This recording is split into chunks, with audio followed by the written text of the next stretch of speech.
მოგესალმებით, გვესალმებით ჩვენს მსმენელს ეთერში ბოლნისის ხმა არის.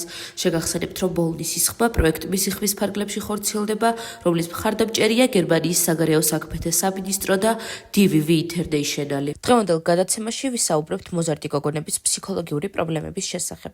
მოზარდი გოგონების ფსიქოლოგიური პრობლემები შეიძლება მოიცავდეს სხვადასხვა საკითხებს, რომელთა შორის არის ხასიათისა და თვითშეფასების ცვლილებები, ცდილობს თავის პოვნას, დეპრესია და შფოთვა, სოციალური ურთიერთობების პრობლემები, პიროვნული პრობლემები და ძლიერი ემოციები. მოზარდი გოგონები ხშირად განიცდიან ინტენსიურ ემოციებს, როგორიცაა სასიყვარულო ურთიერთობების სკოლაში წარმატებისა და მეგობრთან პრობლემების შესახებ ფიქრი, რაც მათ ფსიქოლოგიურ მდგომარეობაზე გავლენას ახდენს. მოზარდი გოგონების ფსიქოლოგიური პრობლემების დროს მნიშვნელოვანია ყურადღება მიაქციონ ემოციურ და ფიზიკურ მდგომარეობას. საჭიროების შემთხვევაში ფსიქოლოგთან ან სხვა სპეციალისტთან კონსულტაციისთვის მიმართვა. ძალიან დიდი მადლობა იმისთვის, რომ იყავით ჩემი დღევანდელი გადაცემის მსმენელი.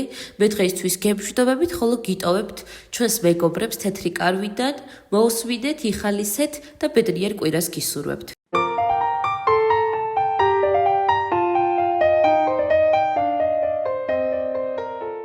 მოგესალმებით მეგობრებო, მე ვარ ნინი 37 წლის.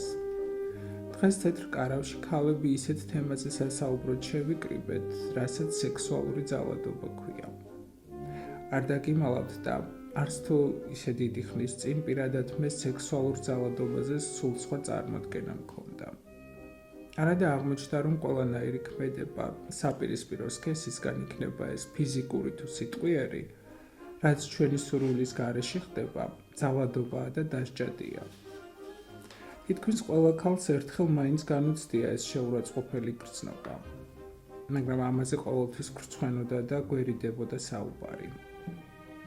მადლობა ღმერთს, ახლანდელი თაობა მეტად არის ინფორმირებული და შესაბამისად უფრო დაცულებიც არიან. მე ჩემს ისტორიას მოგიყვებით. დაახლოებით 10 წლის წინ ერთ-ერთ ძალიან ცნობილ კომპანიაში დასახელებისგან მაინც თავს შევიკავებ, სტაჟიორად ამიყვანეს და ძალიან გახარებული ვიყავი. მოცნებობდი, რომ იქ გამეგრძელებინა მუშაობა. ჩემი უფროსი ახალგაზრდა სიმპათიური მამაკაცი გახდა და განსაკუთრებულ ყურადღებას იჩენდა ჩემს მიმართ. ცოლიანი იყო და მისი მეუღლეც ჩვენთან მუშაობდა. ოღონდ სხვა განყოფილებაში. ერთი წლის შეუღლებულები იყვნენ და ვფიქრობდი, რა კარგი წყვილია მეთქი. ერთხელაც მათ ყოფილ თანამშრომელს დედა გარდაეცვალა და ყველანი პანაშვიდზე წავიდნენ, მათ შორის ჩემი უფროსის ცოლიც.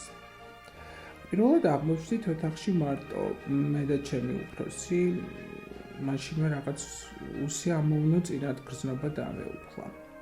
უხერხულად ვიგრძენი თავი და მეც წასასვლელად მოვემზადე. უკვე გავდიოდი ოთახიდან, რომ მომაძახა. დამელოდე მეც მოვდივარო. ლიფტში რომ შევიდეთ, უფრო დავიძაბე. უცებ ხელები მომხვია და ბღლაძუნი გამიწყო. ისე დავიბენი, აღარ ვიცოდი როგორ მომეშორებინა. ამასობაში ლიფტიც გაჩერდა, კარი გაიყო და თავთვით მოგლეჯილი გავიქეცი. ის იყო და მას მერე იქით აღარ გამიხედავს. ჩემი ნივთების წარმოსაღებადაც კი არ მივედი. ჩემს მშობლებს უთხარი აღარ მაინტერესებს იქ სიარული თქო. პირველად უყვები ამ ამბავს. არადა წესით უნდა მემხილებინა და მე კი არა ის ვაჟბატონი უნდა წაბრძანებულიყო. თანაც ისე რომ ცოლსაც გაეგო, როგორი ნაძირავას გვერდით ცხოვრობდა. ეს ხომ ჩვეულებრივი უსამართლობაა, რომელიც დამცირებულს და დათრგუნულს გტოვებს და მთელი ცხოვრება შეიძლება რომ დაუცველობის კომპლექსი ჩამოგიყალიბდეს. მოგესალმებით. მე ვარ მაკა 29 წლის. მეც პირველად ყვები ამ ამბავს და ზოგმა შეიძლება კიდეც გაიფიქროს, აქ რა იყო მოსაყოლიო. მაგრამ არა, სწორედაც რომ უნდა ხმამაღლა ვილაპარაკოთ ყველა იმ ანომალიაზე, რაც ჩვენს გარშემო ხდება, რომ ამით წინ აღვდგათ მსგავს ფაქტებს. წლების მანძილზე, მაშინ როცა უკვე გათხოვილი ვიყავი და ქმარი მყავდა, ერთი ჩემი თანამშრომელი მუდმივად, ჩუმად, ისე რომ სხვებს არ გაეგონათ, იხელთებდა ხოლმე დროს და საშინელებებს მეუბნებოდა ჩუმად ყურში, ჩურჩულით. უпростоრად თავის უხამ სექსუალურ ფანტაზიებს მიზიარებდა. ვისთვის უნდა მეთქვა, ჩემს ქმარს რომ გაეგო, ნამდვილად მოკლავდა და ამის გამო ციხებში ხომ არ გავუშვებდი. სულ ვცდილობდი, რომ მასთან ახლოს არ აღმოჩენილიყავი. მაგრამ მაინც ახერხებდა. ერთხელაც მორიგი სიბინძურე ჩამჩურჩულა, მე ვეღარ მოვითმინე და ისეთი ძალით გავაწანი სილა, რომ მართლა დავინახე თვალებიდან როგორ წამოსცვივდა ნაპერწკლები. ის დღე იყო და ის, მე ახლოს აღარ გამკარებია. მაგრამ მოგვიანებით შევნიშნე, რომ ჩვენს ახალ თანამშრომელს გადაეკიდა, რადგან ხედავდი ახლოს ჩაუვლიდა თუ არა ეს გოგო ჭარხალივით როგორ წითლდებოდა. არ ვიცი ასეთ მანიაკებს როგორ უნდა მოვექცეთ, მაგრამ ფაქტია, როცა ეცოდინებათ, რომ შეიძლება დაისაჯონ, ფრთხილად იქნებიან.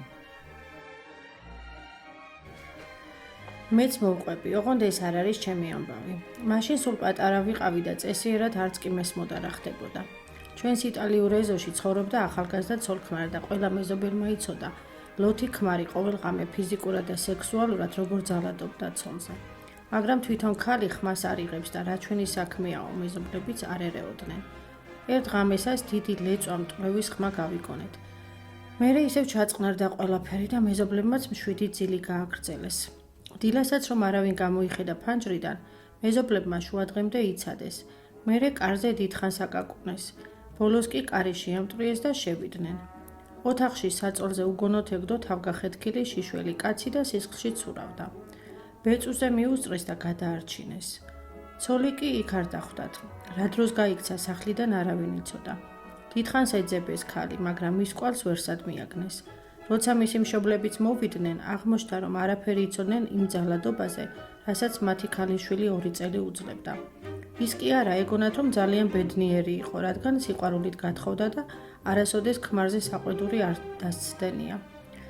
მერე კი მოგვიანებით ისიც გავიგეთ, რომ ის ქალი დაუჭერიათ და ციხეშიც მჯდარა. კაცი მაშინ კი გადარჩა, მაგრამ მაინც მალე გარდაიცვალა. მიუხედავად იმისა, რომ პატარა ვიყავი, ამ ამბავმა ძალიან იმოქმედა ჩემზე და მას მერე სადმე პატარა ძალადობის მოწმე თუ გავხდებოდი, მაშინვე პოლიციას ვიძახებდი. თქვენც ყველას მოგიწოდებთ, რომ არასოდეს დახუჭოთ თვალი უსამართლობაზე და აუცილებლად მოახდინეთ რეაგირება. ახლა კი უკვე მანიშნებენ, რომ ჩემი დრო ამოიწურა. კიდევ ერთი კვირით დაგემშვიდობებით. მომავალ შეხვედრამდე, მეგობრებო.